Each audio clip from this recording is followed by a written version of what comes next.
en restant elle-même. C'est pour ça que le thème, c'est être soi, c'est de garder son authenticité, c'est de développer ses compétences, c'est d'être autonome, d'apprendre à être autonome financièrement et de rester tout à fait bienveillante et avec son environnement. Donc, ce n'est pas forcément d'aller au conflit, mais c'est de pouvoir faire apprendre et faire comprendre aux autres et à son environnement aussi qui elle est et comment elle peut se développer. Aujourd'hui, tous ces astuces que les femmes utilisent pour leur beauté, selon vous, est-ce une affirmation de soi ou c'est un Ah, poids social? là, vous me demandez de répondre à la question d'un panel entier. Je vais prendre 45 minutes pour ça. Et oui, c'est Mais votre position à vous. ma position à moi, c'est que c'est les deux. C'est une expression de soi parce qu'il faut assumer sa culture et tout. Mais des fois, ça peut être un poids social. Et comme l'a dit une des panélistes, Aminata, c'est que c'est le poids social dans tous les cas. C'est ce que l'on donne comme poids à ce que les autres peuvent penser. Si une femme le fait pour son bien-être, parce qu'elle se sent bien et qu'elle aime ça, ce n'est pas un poids social. Mais si elle le fait pour les autres, ça devient un poids social. Donc tout dépend de comment elle se sent. On se sent quand on pratique, on va dire, ces astuces beauté. Merci.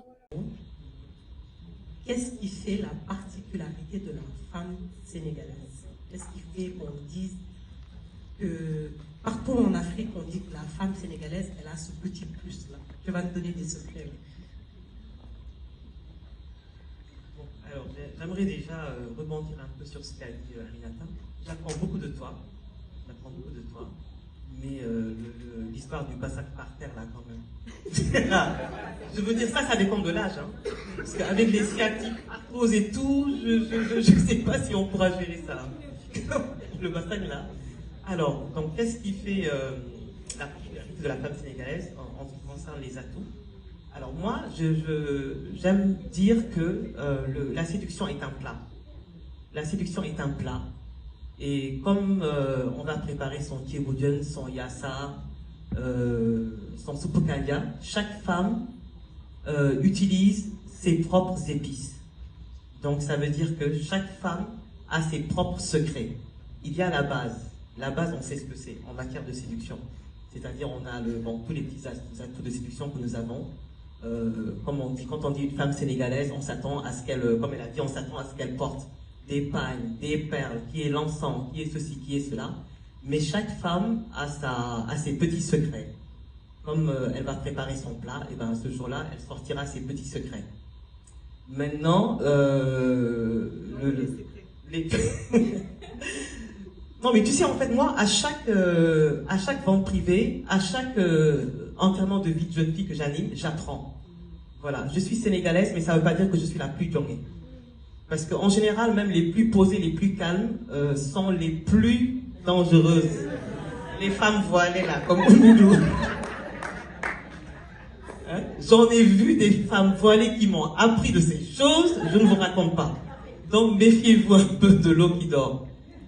Alors, les secrets, c'est simple, comme j'ai dit. Alors, je pense que ça ne se limite pas aux atouts que nous avons et à nos tiroirs remplis de perles, d'encens, etc. Je pense qu'il y a aussi la manière de gérer son ménage, comme j'ai dit, la manière la douceur et la patience.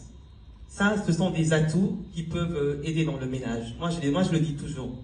Le fait de toujours créer des problèmes, de toujours vouloir choisir le mauvais moment pour régler les conflits dans son ménage. L'homme, il faut savoir qu'en général, il y a quelques hommes qui sont là, ils vont peut-être dire ce que j'entends souvent venant des hommes. Surtout pas le matin au réveil. Et surtout pas le soir quand on rentre de travail. Ah. À des moments, quand on est en train de manger, quand la personne est détendue, il faut choisir le moment. Et ça, il faut aussi que les hommes aussi sachent que il faut aussi observer sa femme et savoir à quel moment aussi régler les conflits. Les conflits se règlent à un moment où l'autre est réceptif. Mais pas parce qu'on n'est pas bien et qu'il faut qu'on en parle tout de suite. Et donc, c'est tout de suite qu'on va gérer ça. Dès le réveil, on lui saute dessus. Dès son retour de travail, on lui saute dessus. Mais ça, c'est vraiment dans les deux sens. Donc,